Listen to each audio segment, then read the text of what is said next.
ब्रह्म विद्या क्या है? तुम अपने आप को क्या समझते हो? एक शरीर।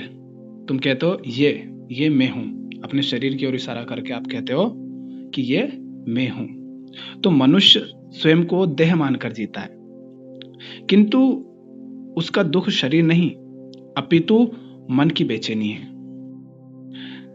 बेचैन, अपूर्ण, अशांत उसका मन रहता है। किंतु इंसान जो कर्म करता है वो सारे होते हैं उसके देह केंद्रित, शारीरिक सुख के लिए या शरीर को केंद्र में रखकर, शरीर को ध्यान में रखकर करता है। मान लो तुम काले हो, किसी ने तुमसे काला कह दिया, तुम्हें बुरा लग जाता है, फिर तुम क्रीम पाउडर लगाते हो, कैसे सफेद हो जाऊं उसके लिए कोशिश करते हो। किसी ने कह दिया तुम बहुत छोटे हो, तो तुमने क्या माना? अपने शरीर को तुमने महत्व दे दिया।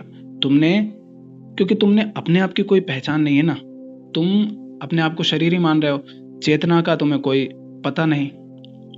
तो किसी ने तुमसे कह दिया तुम बहुत छोटे हो, बच्चे जैसे लगते हो, तो तुम लटक रहे हो, झूल रहे हो। किसी ने कह दिया कि तुम ज्यादा सुंदर नहीं हो, बदसूरत हो, तो तुम अपने आप को थोड़ा फेस कट, हेयर स्टाइल और महंगे कपड़े और न जाने क्या क्या कर रहे हो ताकि तुम सुंदर दिखो। तो तुम कैसे जीते हो? तुम अपने आप को शरीर मानकर जीते हो। तो अशांत तुम्हारा मन होता है। जब कोई तुमसे कहता है तुम काले हो, तुम छोटे से हो, तुम गंदे हो, तुम सुंदर नहीं हो, तो बुरा किसे लगता है? शरीर को या मन को? मन को लगता है ना। परेशान कौन होता है? मन होता है। प्यासा इंसान का मन है और पोषण वे देता रहता है किसे? शरीर को। किसी ने उसे गरीब बोल दिया, बुरा उसके मन को लगा, लेकिन उसने ये जानने की कोशिश नहीं की कि मन को बुरा लगा क्यों, और वो लग जाता है धन कमाने में, सांसारिक वस्तुएं एकत्रित करने में। इसी को तो देहभाव कहते हैं। वो शरीर को हष्ट पुष्ट करने के लिए लग जाता है। महंगे कपड़े पहन लिए उसने, शरीर को अच्छा हट्टा कट्टा तगड़ा मजबूत कर लिया, लेकिन मन उसका इसी तरह की और भी अनेक चिंताओं से अभी परेशान है। उसका वे कोई इलाज नहीं कराता। तो ये सब होता क्यों है? ये सब होता है अहम वृत्ति के कारण, अहंकार के कारण, जो जन्म के साथ ही जीव में आ जाती है। जन्म और अहम वृत्ति साथ साथ आती है। तो ये जो अहंकार है, ये अहंकार ही होता है जो मनुष्य के इस संसार की अंधी दौड़ में उलझाए रखने का जिम्मेदार होता है। मनुष्य इस अहंकार की पूर्ति के लिए ही सारे ये जो कर्म है वो करता रहता है, व्यर्थ बंधनों में बंधता रहता है। और ये अहंकार की वजह से ही इंसान दुखी, परेशान, अशांत रहता है। तो वह विद्या जो मनुष्य को इस अहम भाव से मुक्त कर दे, वही ब्रह्म विद्या है। वह विद्या जो जीव को उसके वास्तविक स्वरूप का ज्ञान करा दे, वही ब्रह्म ज्ञान है, वही ब्रह्म विद्या है। सनातन धर्म में वेदांत के ज्ञान को ब्रह्म विद्या कहा गया है। वेदांत में अहम भाव से मुक्ति के लिए नेति नेति की विधि बताई गई है। ब्रह्म को सत्य कहा गया है, और जो ब्रह्म नहीं है उसे नेति नेति करके नकारा गया है। क्योंकि मनुष्य का मन बहुत बेचैन है और इसी की शांति हेतु समस्त ग्रंथ रचे गए हैं। तो विद्या जो अहंभाव से मुक्ति दे, जो इस बेचैन मन को चैन दे, इस अशांत मन को शांत कर दे, इसकी अपूर्णता को पूर्ण कर दे।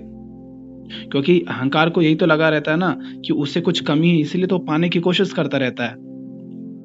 तो जो इसकी अपूर्णता को पूर्ण कर दे, जो मन की हर जिज्ञासा को शून्य कर दे, वही विद्या ब्रह्म विद्या है। अब हो सकता है कोई वेदांत के पास ना जाए, तो मान लो बुद्ध का ज्ञान है। अगर बुद्ध का ज्ञान तुम्हारे अहंकार से तुम्हें मुक्त कर देता है, तो बुद्ध का ज्ञान तुम्हारे लिए ब्रह्म विद्या हो गया।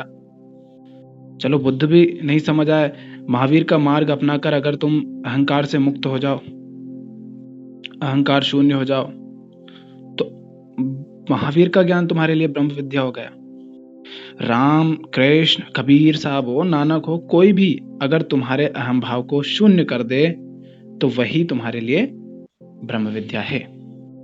आवश्यक क्या है? आवश्यक यह है कि अहम से मुक्ति मिले, और जो अहम से मुक्ति दे वह ब्रह्म विद्या। ये संसार क्योंकि द्वैत से भरा पड़ा है, कहीं सुख है तो कहीं पर दुख है, कहीं अमीर गरीब तो कहीं दिन रात, कहीं अच्छा है तो कहीं बुरा है, कहीं पाप है तो कहीं पुण्य है, और इन्हीं के बीच ये जीव फंसा रहता है। कबीर साहब कहते हैं ना, आप उनके दोहे में कि चलती चाकी देख के दिया कबीरा रोए, दो पाटन के बीच में साबुत बचाना को। ये दो पाटन क्या है? ये इसी द्वैत को, कबीर साहब के दोनों पाठ इसी द्वैत के प्रतीक हैं। सुख दुख है, दिन रात है, अच्छा बुरा है, पाप पुण्य है, स्त्री पुरुष है, ठीक है। इसी को उन्होंने दो पाठ का, इसी द्वैत को। तो कबीर साहब को पढ़कर, उनको सुनकर अगर तुम इस द्वैत से मुक्त हो जाओ तो तुम उन्हें पढ़ लो, उनका ज्ञान तुम्हारे लिए ब्रह्म विद्या हो गया। उसके अलावा ये जो काम है, ये जो क्रोध है, ये मद है, मोह है, मात्सर्य है, लोभ है, भय है, इन सभी से जीव घिरा हुआ रहता है। इन्हीं के काम माने कामनाएं, इच्छाएं, इच्छाओं की पूर्ति के लिए तो इंसान दौड़ता रहता है कि मुझे ये चाहिए, वो चाहिए, ये पाना है, वो पाना, इसी में लगा रहता है। क्रोध की वजह से कितनी कुछ उसके जीवन में समस्याएं आती रहती है। मद होता है, नशा होता है, बेहोशी होती है, जहां उसे पता ही नहीं कि उसके जीवन में चल क्या रहा है, वो करता क्या है, होता क्या है, वो देखता क्या है, हकीकत कुछ और होती है, उसने क्या सोचा था कुछ और हुआ। यही नशा है, मोह है उसे। ये पारिवारिक संबंधों के कारण आज हर कोई परेशान है। जिस घर में देखो वहां दुनिया से कम परेशान है, वो अपने घर के अंदर के लोगों से ही परेशान है, और वो इसलिए अभी तक परेशान है क्योंकि मोह है, वो उनको छोड़ भी नहीं सकता और उनसे चिपका भी रहता है। मात्सर्य माने ईर्ष्या, जलन, लोभ है, लालच, तो इन सभी से जीव घिरा हुआ है। इनके इशारे पर ही मनुष्य कठपुतली की तरह इधर उधर भटकता रहता है, परेशान होता है, लेकिन शांति नहीं पाता। तो जो कोई विद्या तुम्हें इन षड रिपुओं से मुक्ति दिला दे वही ब्रह्म विद्या है। और श्रीमद् भगवद गीता और उपनिषद इसके लिए बहुत ही उपयुक्त ग्रंथ है। वे इसीलिए खासकर रचे गए हैं कि तुम्हें इन सब से मुक्ति दे, अहंकार से मुक्ति दे। और ये जो षड रिपु है, काम, क्रोध, मद, मोह, मात्सर्य और लोभ, ये इन्हीं को अहंकार कहते हैं। एक संयुक्त नाम दे दिया इन सबको कि अहंकार। ये जो मैं भाव है ना, मैं, कि ये मैं हूं, ये मेरा भाई है, ये मेरा शरीर है, मैं वकील हूं, मैं डॉक्टर हूं, मैं इंजीनियर हूं, ये मैं के साथ तुमने बहुत कुछ जोड़ रखा है। कितना कुछ तुमने अपने इस मैं के साथ जोड़ रखा है, यही तुम्हारा बंधन है।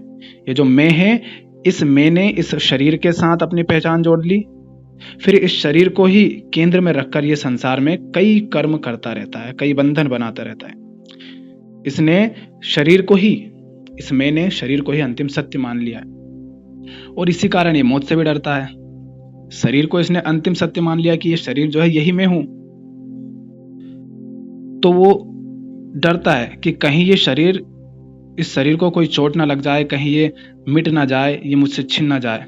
और इसे बचाने के लिए ये अंदर बैठा जो मैं है संसार में अनेक बंधन बनाता रहता है, और जीव इसी कारण दुख भोगता रहता है। तो इसी अहम भाव से मुक्ति के लिए ब्रह्म विद्या होती है। तो जो भी विद्या, अब ये कहीं लिखा नहीं होगा, पर जो विद्या भी तुम्हें इस अहम भाव से मुक्ति दिला दे, अगर एक पेड़ का टूटता हुआ पत्ता भी तुम्हें कह जाए कि जैसे पत्ता टूटा है, पेड़ का कुछ नहीं बिगड़ा पर पत्ता अब नहीं रहेगा, इसी तरह तुम भी, ये जो तुम्हारा शरीर है ये भी एक दिन मिट जाएगा। ये जो सारी चीजें तुम्हें दिखाई दे रही है, सुनाई दे रही है, जिनकी तुम कल्पना कर पा रहे हो, ये सब चीजें एक दिन इसी तरह से नष्ट हो जाएगी, किसी को कोई फर्क नहीं पड़ेगा, पर तुम इन सब से अलग हो। तो जो कोई तुम्हें इस अहम भाव से मुक्त कर दे वही तुम्हारे लिए ब्रह्म विद्या है। फिर ब्रह्म क्या है?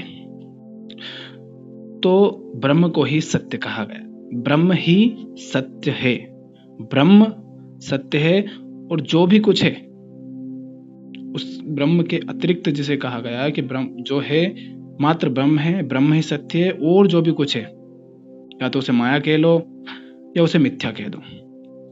ब्रह्म सत्य है, जगत मिथ्या है, ऐसा आदि शंकराचार्य ने भी कहा है। तो मिथ्या का यहाँ पर अर्थ ये नहीं है कि तुम कहो कि ये दीवार है, अब ये तो है ही नहीं, मैं इसमें से ही निकल जाऊं, चोट नहीं लगेगी, नहीं।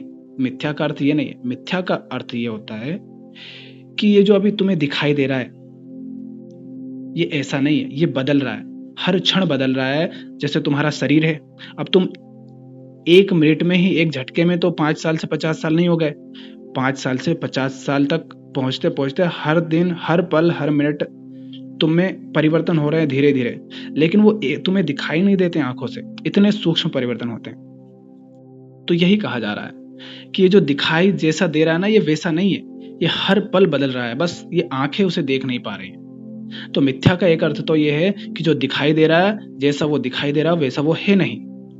और दूसरा अर्थ ये है कि ये जो अभी है, ये सदा नहीं रहेगा। ये शरीर दिखाई दे रहा है, तो ये शरीर सदा नहीं रहेगा, एक दिन मिट जाएगा, ये बदल जाएगा। और ब्रह्म वह है जो न मिटता है न बदलता है, इसीलिए ब्रह्म सत्य है और ये जगत मिथ्या है। इस तरह से मिथ्या का अर्थ है।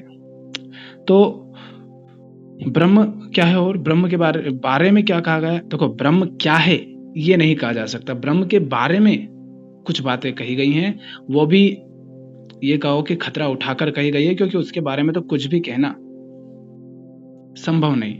पर फिर भी जो बातें कही गई हैं कि ब्रह्म के बारे में कही गई, ये नहीं कहा गया कि ब्रह्म ये है। आप ये कह ही नहीं सकते ब्रह्म ये, क्योंकि ब्रह्म की आप कल्पना तक नहीं कर सकते, तो कैसे कह पाएंगे कि ब्रह्म ये है? आप एक पेन को देखते हैं, आप एक गिलास को देखते हैं, तो उसे बता सकते हैं गिलास ये है, क्योंकि उसे आप पूरा देख पा रहे हैं। ब्रह्म को आप देख ही नहीं पा रहे हैं, तो कैसे उसके बारे में कुछ कह पाएंगे? तो ब्रह्म क्या है ये नहीं कह सकते, पर उसके बारे में कहा गया है। तो ब्रह्म को कहा गया है कि ब्रह्म अनंत है, इनफाइनाइट है। ब्रह्म को अनंत कहा गया है। ब्रह्म को ही आत्मा और परमात्मा भी कहा गया है। आत्मा भी वही है, ब्रह्म भी वही है, परमात्मा भी वही है, तीनों अलग नहीं है। तो जब कहा जाता है कि ब्रह्म अनंत है, तो वो इसका अर्थ क्या हुआ? तुमने सुना होगा कि अनंत आत्मा। तो इसका अर्थ ये नहीं होता है कि एक या एक से अधिक आत्माएं, जैसे 100 आत्माएं, 200 आत्माएं, या नहीं, ऐसा नहीं होता है। अनंत आत्मा का अर्थ है वह जिसका कोई अंत नहीं, कोई सीमा नहीं, वो अनंत है। जैसे तुमने एक रस्सी पकड़ी, अब तुम उसकी दिशा में जिधर वो रस्सी गई है उधर जाते जा रहे हो, लेकिन उसका अंत कहीं नहीं है। तो इस तरह समझो कि वो जिसका अंत नहीं है वो अनंत, उस अनंत का अर्थ ये हुआ। तो आत्मा क्या अनंत है? अब बहुत सारी आत्मा नहीं है, तो आत्मा इतनी वृत है, इतनी फैली है कि उसका अंत नहीं, और लगातार उसमें विस्तार होता ही जा रहा है। इसलिए ब्रह्म को पूर्ण भी कहा गया है। तुम अपूर्ण हो, ब्रह्म पूर्ण है। तो जो है उसे, जो पूर्ण है उसे अपूर्ण नहीं देख सकता ना। जैसे मान लो, उदाहरण से समझते हैं थोड़ा सा, अब पूरा उस पर लागू नहीं हो सकता, पर समझते हैं कि जैसे कुएं का मेंढक कुएं में समा सकता है, किंतु मेंढक में कुआं नहीं समझ सकता। तो तुम अपूर्ण हो और ब्रह्म पूर्ण है, तो ब्रह्म में तुम तो समा सकते हो, पर तुम में ब्रह्म नहीं समा सकता। तो इससे ये समझ लेना कि कोई जब कहता है ना कि मेरे शरीर में आत्मा है, तो वो भी गलत है, क्योंकि आत्मा अनंत है, वो पूर्ण है, वो इस छोटे से शरीर में कैसे समाएगी? और ब्रह्म अनंत है, इसलिए उसका वर्णन भी नहीं किया जा सकता।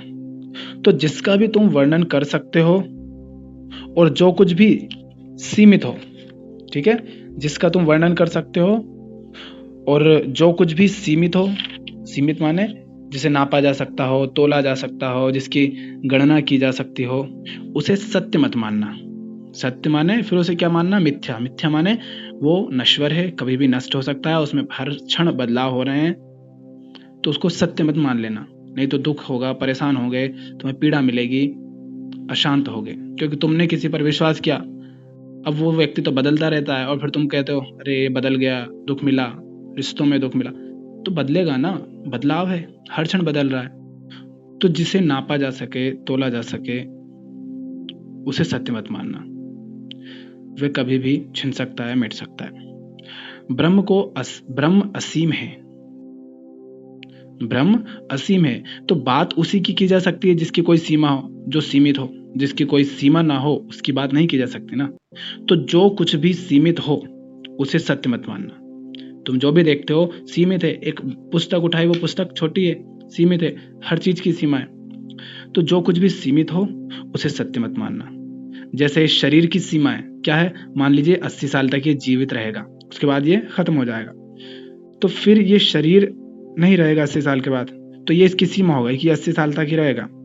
इसलिए इससे मोह मत करना, क्योंकि ये तो मिथ्या है, नश्वर है, शाश्वत नहीं है। तो जितने ये रिश्ते हैं जिनको तुम अपना प्रिय बोलते है कि ये मेरे प्रिय है, ये मेरे भाई है, बेटा है, बहन है, पिता है, उनसे प्रेम रखना, पर उनको सत्य मत मान लेना। ये जानते रहना कि ये कभी भी छीना जा सकता है, कभी भी नष्ट हो सकता है। ये जो शरीर है दिखाई दे रहा है, ये सत्य नहीं है, इसकी सीमा है, एक सीमा के बाद ये नहीं रहेगा। ठीक। ब्रह्म निर्गुण है, ब्रह्म को निर्गुण भी कहा है। तो वह जो तीनों गुणों से परे है, गुणातीत है, उसे वो ब्रह्म है। गुण प्रकृति में पाए जाते हैं, हम प्रकृति में हैं। प्रकृति से परे क्या है उसको तुम अभी जानते नहीं, क्योंकि तुम शरीर को ही मानते हो कि शरीर ही मैं हूं। तो शरीर तो प्रकृति में, और प्रकृति में गुण पाए जाते हैं। और ब्रह्म जो सत्य है, जो आत्मा है, जो परमात्मा है, वो तो सत्य, ये तीनों गुणों से परे है, गुणातीत है। इसलिए आत्मा को प्रकृति से परे भी कहा गया है। प्रकृति त्रिगुणात्मक है, सत, रज और तम। तो जिसमें कोई एक भी गुण है वह सत्य नहीं हो सकता। ठीक है। ब्रह्म निराकार है, ब्रह्म को निराकार भी कहा है। उसका कोई आकार नहीं, निराकार माने उसका कोई आकार नहीं। इससे आप ये समझ सकते हैं कि ये जो मूर्तियां होती हैं ये अंतिम सत्य नहीं है, क्योंकि मूर्ति को तो तुमने आकार दे दिया ना। हाँ, लेकिन ये जो मूर्तियां हैं ये भक्त के लिए सहायक हो जाती हैं, साकार से निराकार होने में, जैसे निर्गुण से सगुण से निर्गुण होने में। तो ये सहायक हो सकती है, एक पुल की तरह, एक सहायक की तरह, एक गुरु की तरह ये सहायक हो सकती है भक्त के लिए। पर भक्त अगर इसे ही, इस मूर्ति को ही अंतिम सत्य मान ले तो वहां दिक्कत हो जाएगी। रामकृष्ण परमहंस का आपने सुना ही होगा कि वो देवी की पूजा करते थे, पर फिर वो एक जगह पर अटक गए जहां पर बिल्कुल अंत तक पहुंच गए, बस थोड़ा सा रह गए थे। निर्गुण का उन्होंने कुछ जाना समझा नहीं था। तो भक्त भी अगर मूर्ति को ही अंतिम सत्य मान लेगा तो वो बहुत ऊंचाई पा लेगा, लेकिन एक जगह आएगी वहां से वो आगे नहीं बढ़ पाएगा। तो इस संसार में जिसका भी आकार है, जिसको भी आकार दिया जा सकता है, वह सत्य नहीं है, वह मिथ्या है। ब्रह्म अनिकेत है। अनिकेत माने उसका कोई घर नहीं हो सकता, वो किसी घर में नहीं रह सकता, क्योंकि ब्रह्म अनंत है, उसे कैसे आप किसी घर में रखोगे। तो ब्रह्म के लिए आप मंदिर, मस्जिद ये भी नहीं बना सकते। अगर तुमने उसके लिए घर बना दिया तो इसका अर्थ तो ये हो गया कि वह तुम्हारे घर से भी छोटा हो गया, तुम्हारे घर में समा गया। तो जो अंतिम सत्य है उसके लिए तो कोई घर, मंदिर, मस्जिद, गुरुद्वारा भी नहीं बनाया जा सकता। ठीक है। ब्रह्म अज्ञेय है। तो एक होता है ज्ञात और एक होता है अज्ञात। ज्ञात माने वह जिसे जाना जा चुका है, और एक होता है वह जो अज्ञात है, जिसे अभी जाना नहीं गया है किंतु उसे जाना जा सकता है। मुझे पता है कि पृथ्वी का एक उपग्रह चंद्रमा, इसे ज्ञात कहेंगे। मुझे नहीं पता था कि कोरोना वायरस कैसे काम करता है, कैसे उसकी वैक्सीन बनेगी, लेकिन खोजबीन करके, रिसर्च करके ये जाना जा सकता है कि कोरोना वायरस कैसे काम करता है, उसकी वैक्सीन कैसे बनेगी। किंतु ब्रह्म तो अज्ञेय है, ना वो ज्ञात है ना अज्ञात है, वो अज्ञेय है। अज्ञेय माने जिसे जाना ही नहीं जा सकता। तो जो कोई भी अगर कहे कि मैंने आत्मा को जान लिया, ब्रह्म को जान लिया, और वो वर्णन करने लगे कि वे ऐसी होती है, वैसी होती है, चमकीली होती है, बिंदु जैसी होती है, तो समझना कि वो तुम्हें मूर्ख बना रहा है। जिसे जाना ही नहीं जा सकता उसका वह वर्णन कैसे कर सकता है, तो वो तुम्हें पागल बना रहा है। आत्मा को निरालंब कहा गया है, माने जो कोई भी किसी और पर आश्रित है वह आत्मा नहीं है। आत्मा तो निरालंब है, वो किसी पर आश्रित कैसे हो सकती है। तुम तो अपनी प्रशंसा के लिए भी दूसरों पर आश्रित रहते हो, कि कोई बड़ाई कर दे तुम्हारी सुंदरता को देखकर, कोई तुम्हें कह दे कि तुम बहुत सुंदर हो। हर चीज के लिए तुम दूसरों पर निर्भर हो। तो तुम कैसे कह पाओगे कि तुम आत्मस्थ हो गए? इसी तरह ब्रह्म अचिंत्य है, अर्थात जिसका भी चिंतन किया जा सके वे ब्रह्म नहीं है। कोई कहे कि मैं ब्रह्म पर ध्यान लगा रहा हूं, उसे चप्पल मार के भागना, पागल बना रहा है तुम्हें। ब्रह्म का चिंतन तक नहीं किया सकता, वह ब्रह्म अकल्पनीय है, जिसकी कल्पना भी नहीं की जा सकती। तो उस पर तुम ध्यान कैसे लगा लोगे? तो जो कुछ भी तुम्हें दिखाई सुनाई देते हैं, जो भी तुम्हें दिखाई देता है, सुनाई देता है, जिसके बारे में भी सोच सकते हो, विचार कर सकते हो, कल्पना कर सकते हो, समझना कि वह सत्य नहीं है, वह नश्वर है, वह मिथ्या है। उससे कोई मोह, कोई आसक्ति मत लगा लेना। तो ये आसपास जो कुछ भी दिखाई दे रहा है, रिश्ते, नाते, बंधन, वस्तुएं, घर, माहौल, सब कुछ ये नश्वर है। ब्रह्म क्या? आग उसे जला नहीं सकती, पानी उसे गीला नहीं कर सकता। तो अगर कोई बाबा जी कहे कि मैं आत्मा हूं, तो उसके पजामे में आग का अंगारा डालकर चेक कर लेना। अगर जले तो समझ जाना पागल बना रहा है, क्योंकि आत्मा तो आग से जलती नहीं, ना तो वो पानी से गीली होती है। ये क्यों जल रहा है? ठीक है। इसी तरह जब तो ये सब क्या बातें, ये सब बातें इसलिए कही गई हैं कि तुम जो पाखंडी हैं उनके चक्कर में ना फंसो। नहीं तो हर कोई बने फिर रहा है कि मुझे बुद्धत्व हो गया है, बुद्ध ने कह दिया तो उनके बाद हर कोई अपने आप को बुद्ध बनाने लगा है कि मैं भी बुद्ध हो गया, मैं भी हो गया। कोई आत्मा देख रहा है तो कोई आत्मा से बात कर रहा है, किसी को अपने जन्म याद है, ना जाने कौन कौन से। तो ये ऐसे पागल नहीं बना पाएंगे फिर तुम्हें, जब तुम्हें पता होगा कि क्या है जो अंतिम सत्य नहीं है। इसी तरह जब आप वेदांत का अध्ययन करेंगे तो आप पाएंगे कि उसमें नकार के साथ, माने नेति नेति के साथ बात कही गई है कि यह भी सत्य नहीं है, यह भी सत्य नहीं है। तो यहां से एक बात और समझ सकते हो कि ब्रह्म विद्या वह नहीं है जो ये बताए कि ब्रह्म क्या है। ब्रह्म विद्या वह है, क्योंकि ब्रह्म के बारे में तो बताए, ब्रह्म क्या है ये तो बताया नहीं जा सकता ना। तो ब्रह्म विद्या वह जो ये बता दे कि क्या है जो ब्रह्म नहीं है। ये मोबाइल ब्रह्म नहीं है, ये पेन ब्रह्म नहीं है, कुर्सी ब्रह्म नहीं है, ये घर ब्रह्म नहीं है, क्योंकि इनके हम देख सकते हैं, सुन सकते हैं, जला सकते हैं, गीला कर सकते हैं, इनके बारे में सोच सकते हैं, इनका वर्णन कर सकते हैं, आकार दे सकते हैं। ठीक है। इसी तरह से तो जो आत्मा नहीं है, जो विद्या ये बता दे कि जो आत्मा नहीं है, जो सत्य नहीं है, उसके बारे में जो बता दे वो ब्रह्म विद्या है। दोनों बातों में अंतर है। आप ये बता सकते हैं कि ब्रह्म क्या है, नहीं, आप ये नहीं बता सकते कि ब्रह्म क्या है, क्योंकि जिसकी कल्पना भी नहीं की जा सकती उसको वैसे भी बताओगे कैसे। लेकिन जिसकी कल्पना कर सकते हैं उसका बता सकते हैं और जान सकते हैं कि ये सत्य नहीं है और ये कभी भी छिन सकता है, नष्ट हो सकता है। तो जब आप जीवन में नेति नेति करते जाते हैं तो हर चीज के प्रति आप में एक विरक्ति का भाव आ जाता है, जिससे भविष्य में अगर वे आपसे छिन जाए या नष्ट हो जाए या दूर हो जाए तो आपको फिर उतना दुख नहीं होता, क्योंकि ना मोह रहा ना आसक्ति रही। जो कभी भी छिन सकता है उसके प्रति क्या मोह रखोगे फिर? तो ये जानते हुए जियो। फिर आप ऐसे जीते हो कि जो अभी हो रहा है वह सदा वैसा नहीं रहेगा, जो आज है वह कल नहीं रहेगा। तो इसी को फिर साक्षी भाव कहा जाता है कि तुम उसमें लिप्त नहीं हुए कि ये तो मेरा ही है, ये मेरा बच्चा है, ये ऐसे ही रहना चाहिए, ये कभी बदलना नहीं चाहिए। फिर जब तुम ऐसे जीते हो तो शारीरिक तल पर तो क्रियाएं हो रही होंगी, किंतु आंतरिक तल पर तुम साक्षी भर रह जाओगे। जब कोई बड़ाई करे तो जान जाना, ये मत उससे लिप्त मत हो जाना। खुश हो रहा है, कूद रहा है, अरे वाह आज तो बड़ाई हो गई, देख लेना बड़ाई कर रहा है बेटा, कुछ तो स्वार्थ है, कोई तो राज है पीछे, चल कर ले, हमें कोई फर्क नहीं पड़ता। फिर कोई बुराई करने आए, ठीक है, तेरे स्वार्थ पूर्ति हो गई होगी, तुझे लगता होगा कि अब तुझे कोई फर्क काम नहीं इस व्यक्ति से, तू आ गया कर ले तू भी, हमें कोई दिक्कत नहीं। तो जो हो रहा है उसे देख पाना, उसे समझ पाना, बस वही साक्षी भाव है। वासना उठ रही है, समझ जाना प्रकृति ने शरीर को बनाया है, ये बनाई इसलिए प्रकृति ने तो कि ये और भी शरीर पैदा करता रहे।